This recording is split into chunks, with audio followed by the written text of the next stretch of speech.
April 6, 1994, 8:23 p.m. A plane is descending, bringing home a president, and with him, the illusion of peace.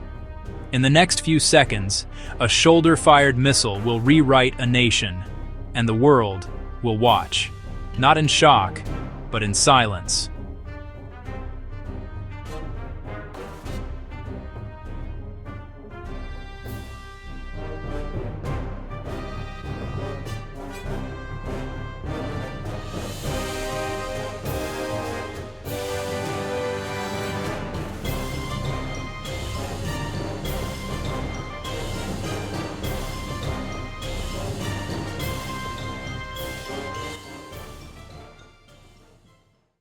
Most of the world knows the headline, Rwanda, 1994.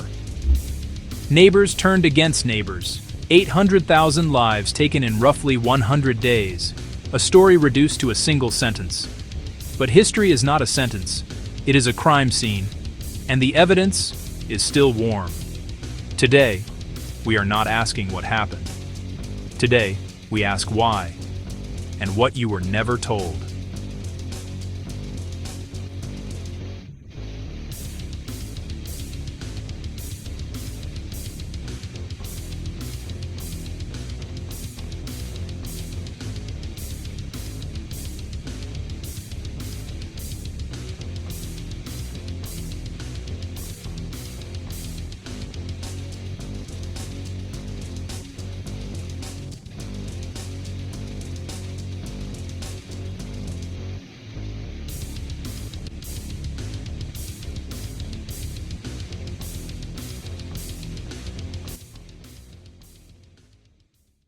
To understand 1994, you must travel back to a room in Berlin. Europeans drawing straight lines across Africa as if carving a cake. Not one African leader present, not one Rwandan voice heard. Rwanda was not born divided, it was divided by design. Belgian colonizers issued ethnic ID cards, not to clarify, but to categorize, not to record, but to rank. Tutsi were labeled born to rule, Hutu born to serve. A hierarchy written not in truth, but in ink and violence.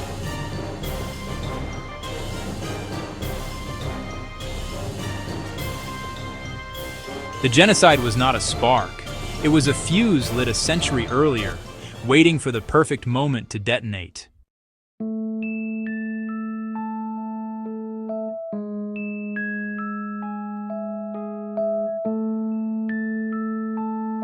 When the plane was struck, the world declared the start of chaos. But that missile did not start the genocide. It triggered a plan that already existed. Roadblocks appeared within hours. Death lists were waiting. Weapons had been distributed. Broadcasts were ready to go on air. Genocide had an itinerary.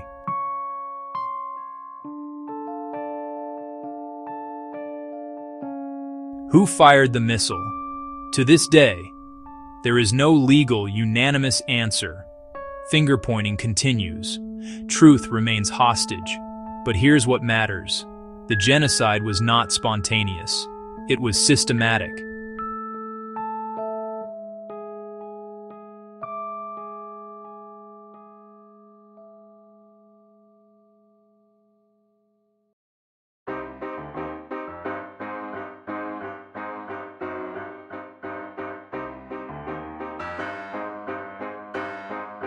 Imagine a voice, not reporting deaths, but assigning them. RTLM, Radio Television Libre de Mille Collines, a station where comedy, music, and murder instructions shared airtime, jokes about corpses, hit lists disguised as entertainment, directions like GPS for genocide. This was not propaganda. This was command and control, not media, machinery, the microphone, a weapon, the signal, a blade, static, the soundtrack of fear.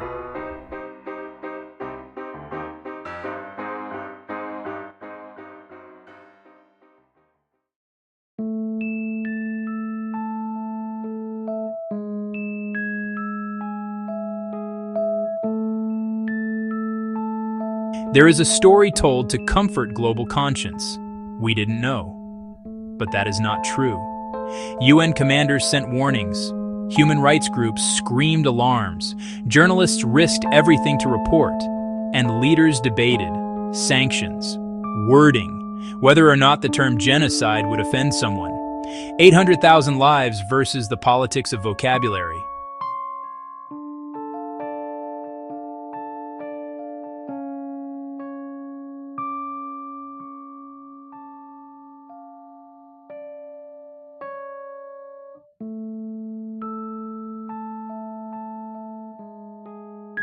They didn't fail to act.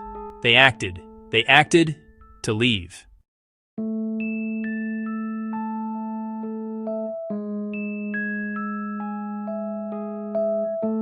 You've heard the line 1,000 times.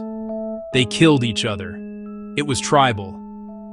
A phrase designed to make Africa sound ancient, primitive, inevitable. But this narrative is camouflage. Most violence wasn't random. It was directed, not neighborly grudges, state policy. Local militias were armed, trained, paid, coordinated. Identities were weaponized. Fear was subsidized. This was not African chaos. This was political engineering.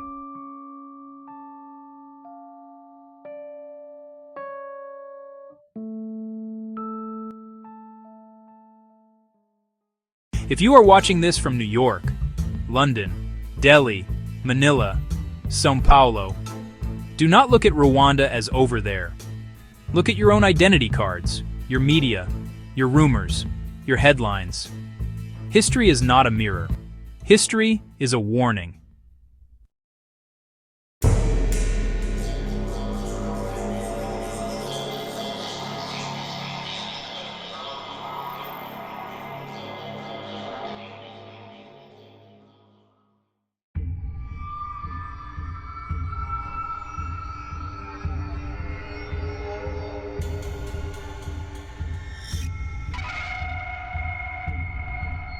France was not a spectator. France was not neutral. France was an ally to the regime that executed the genocide. This is not opinion. This is not rumor. This is documented, debated, and still contested in courtrooms and parliaments.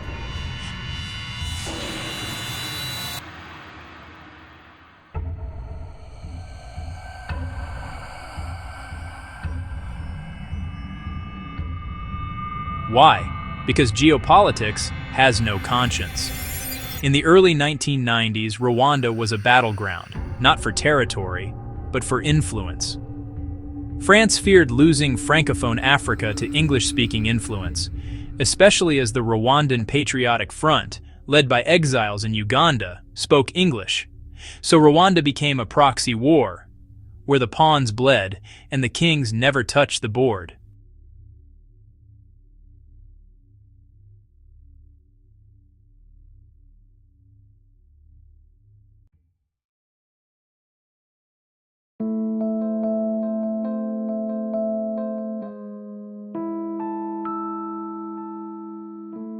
In the spring of 1994, American intelligence used a phrase, "Acts of genocide may have occurred," a sentence structured like a shield, a phrase engineered to avoid action. If the US called it genocide, legally, intervention might be required. So they didn't. They stalled. They debated wording while bodies filled rivers.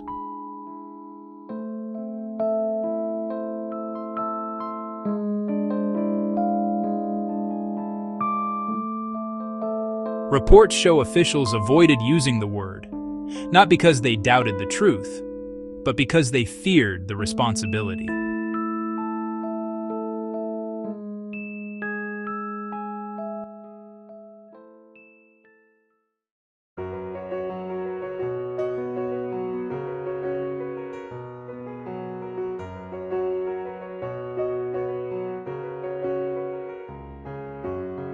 There are stories that never make headlines. A woman who pretended to be dead beneath the bodies of her family. A man who bribed his own executioner every day for 92 days. Children who hid in latrines for weeks. the stench becoming their shield. No cavalry came. No rescue mission marched through the gates. No foreign nation rode in like a hero. The survivors survived themselves.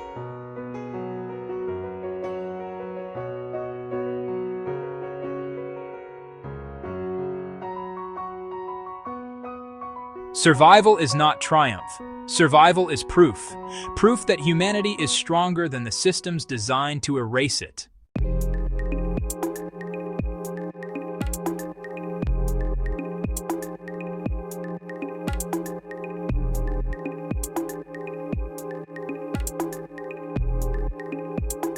In the aftermath, millions fled. But refuge was not safety. Some nations feared the violence would carry over. Some saw fleeing Hutus not as victims, but as suspects. Tutsis returning home were seen as invaders.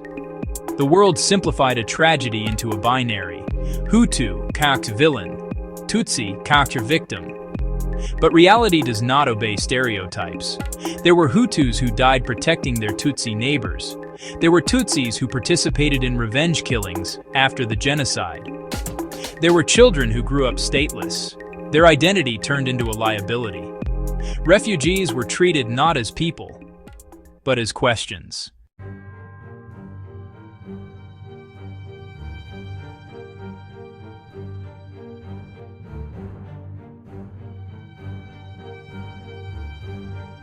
Rwanda rebuilt, and the world applauded. Skyscrapers, clean streets, economic growth, tourism, a miracle, they said, a phoenix from ashes.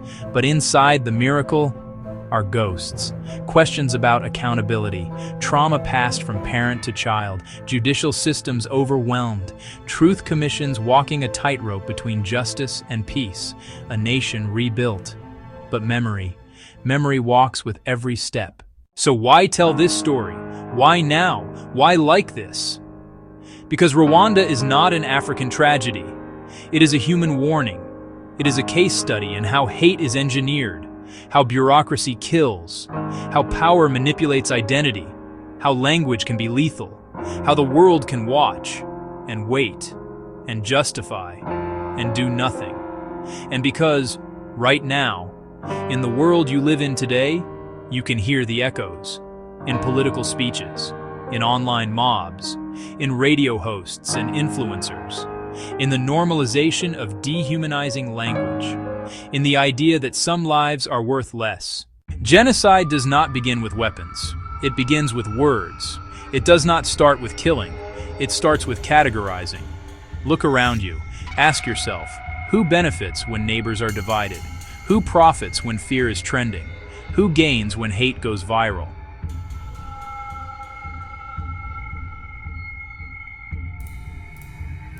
Rwanda is not history, it is a map of how a nation dies and how a nation survives.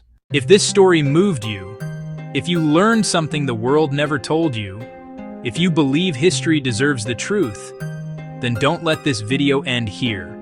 Share it, comment, challenge it, disagree with it, discuss it, because silence is how history repeats, but conversation is how we stop it.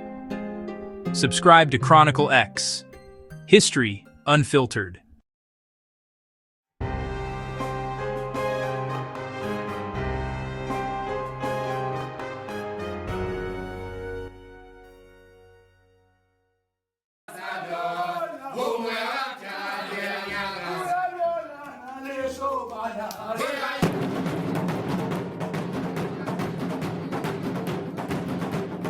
When the killing stopped, truth did not rush in.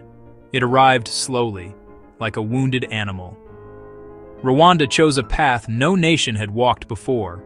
Gacaca justice. Villagers judging villagers. Survivors sitting across from the people who tried to murder them. Forgiveness and fury sharing the same bench.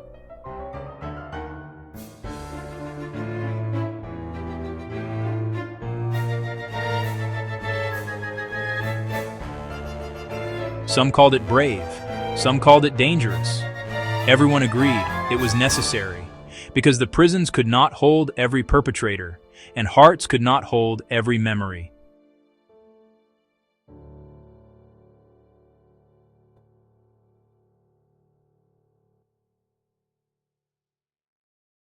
This isn't just a film about the past. It's a mirror held up to the present, a warning about what happens when identity becomes ideology, when politics becomes prophecy, when neighbors become categories. Rwanda is a lesson written in blood, and the exam is today. Look at Rwanda today, a nation with scars that glow like warnings. A generation raised not on revenge, but on remembrance. Skyscrapers rise where mass graves were found. Solar grids light cities that were once dark with smoke. Hospitals replace refugee camps. This is not a miracle, it is a decision to be more than what tried to destroy them. So here is the message. Not from me, not from history books, but from the story itself.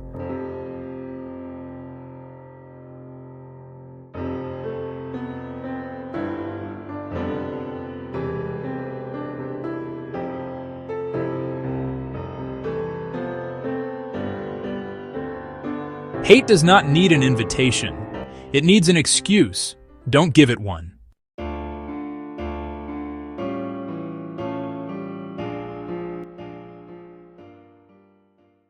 If you remember nothing else, remember this. Genocide is not when a nation dies. It is when a nation forgets what it means to be human. And Rwanda refused to forget. They rebuilt brick by brick, memory by memory, name by name. Not because they were unbroken, but because they chose to stand up while broken. That is hope. Not the soft kind, the kind with teeth, the kind that warns as it inspires. The world will try to tell you Rwanda was a tragedy, but that word is too small, too clean, too convenient. Rwanda is a blueprint, not of how a genocide happens, but of how a people rise after one. This is not where the story ends. This is where the responsibility begins. Don't let this be another video you scroll past. Let it be a conversation you start. Share this. Save this. Show this to someone who thinks history is just a class they took in school. Because history is alive, and silence is how it kills.